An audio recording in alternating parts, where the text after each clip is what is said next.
안녕하십니까. 박윤종 회사입니다. 오늘 24강은 이 영업실적 근무자에 대해서 근로소로 지급할 것이냐, 아니면 그들이 사업자 등록을 하게 해서 보수로 지급할 것이냐, 아니면 법인 설립을 시킬 것이냐, 이런 문제에 대한 비교가 세무상 어떤 의미가 있는지를 한번 알아보기로 하겠습니다. 자, 창업을 하면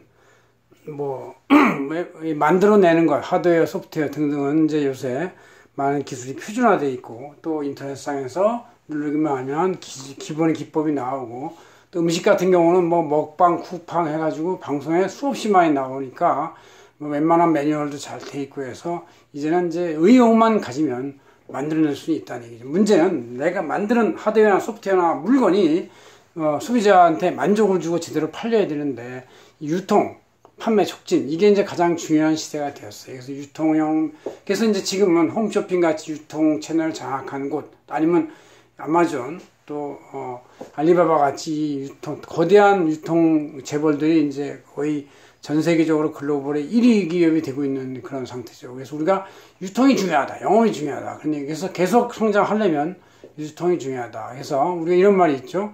강한 자가 살아남는 게 아니라 살아남은 자가 강하다. 그러니까 살아남으려면은 강한 자가 되는데, 살아남으려면 자기가 만드는 물건이 잘 팔리고 유통이 잘 돼서 이것이 SNS든 홈쇼핑이든 아니면 어떤 방법을 통하든 간에 실적이 잘 나와야 매출과 이익이 있고 사람을 채용해서 계속 갈 수가 있다. 그런 얘기죠. 그거에 대해서 제가 관세적인 전날에 한번 세무적 절차나 이런 걸 많이 비교해 봤고요. 여기 우리 회계혁명 책에도 제가 76페이지에 이렇게 잘 요약을 해놨습니다. 여러분 한번 보시면은 해야 되겠어요. 그걸 한번 제가 지판을 보면서 한번 설명해 보죠. 자, 영업실적 근무자에 대해서 이게 이제 그거를 그냥 회사 내 일반 근로자로서 하면 월급, 고정 월급과 변동 월급이 전부 다가 근로소득 보수로서 연말정산 포함이 되는데, 그러면 이제 한계 세율이 50%로 올라가고, 그 영업실적으로 올리기 위해서 그 사람이 사용했던 다른 물건이나 이런 비용이나 차감이 안 되고, 다른 조직을 도움을 받은 경우에 대한 소득도 비용으로 인정이 안 되기 때문에 경우에 따라서는 영업실적이 커질수록 그 사람한테 사업자 등록을 시킬 수가 있어요. 사업자 등록을 시키면은 이때 이제 개인사업자하고 법인사업자 두 가지가 있는데, 이것은 이제 제가 초기에 2강이나 3강에서 강의를 했어요. 법인 차이. 그래서 그때 다 됐는데, 그 다음부터 보면 개인은 무한 책임이다. 왜? 개인 자체의 자기 집재산까지 다 연결이 되는 것이죠. 왜냐하면 이 개인사업자의 그 사업자금하고 가정자금하고 차단이 되어 있는 게 아니에요. 법인은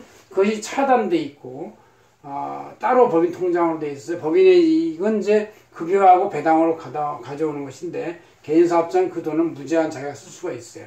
물론 법인도 과점주주는 이 납세 책임에 대한 무한 책임이 있습니다. 납세에 대해서는 무한 책임이 있다, 그런 얘기죠. 보통 그래서 개인사업자 단계는 이제 초기 소규모 단계다. 그 이후 점점 커지면 성장 지속 단계에서는 법인으로 전환을 해야 되겠다, 아니면 법인을 해야 되겠다, 그런 얘기고. 그래서 자기가 영업실적을 올리는 팀이나 조직이 크면은 애초에 법인부터 설립을 하는 게 낫죠. 작은 팀은 자기 개인 하면 되는데, 큰 팀은 법인을 설립해야 된다는 얘기고. 차입금이 조달이 필요하면 개인은 100% 자기가 차입해야 되지만, 법인은 다수의 어떤 지분자가 분산 지분을 해서 법인이 책임을 진다, 그런 얘기고. 어떤 이익이나 세금에 대해서도 개인사업자의 경우는 그 전체 금액에 대해서 단일한 소득세율이 적용된다, 이런 얘기죠.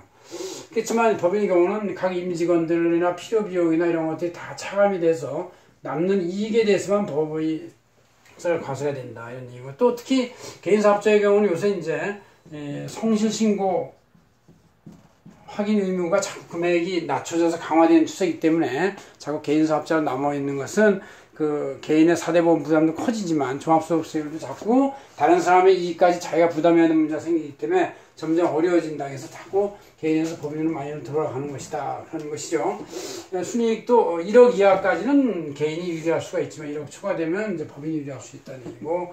자금 사용에 대해서 이 법의 개인사업자는 종합소득세만 제대로 납부하면 나머지는 다 자유롭게 쓸 수가 있는데, 법인의 경우는 급여를 일단 다 처리하고 난 이익이 있으면 이것은 배당으로 이제 가져간다. 그래서 그 이익과 배당보다 더 많이 가져간 돈은 법인의 가지입금 문제가 계속 남기 때문에 정산을 해줘야 됩니다, 언젠가는.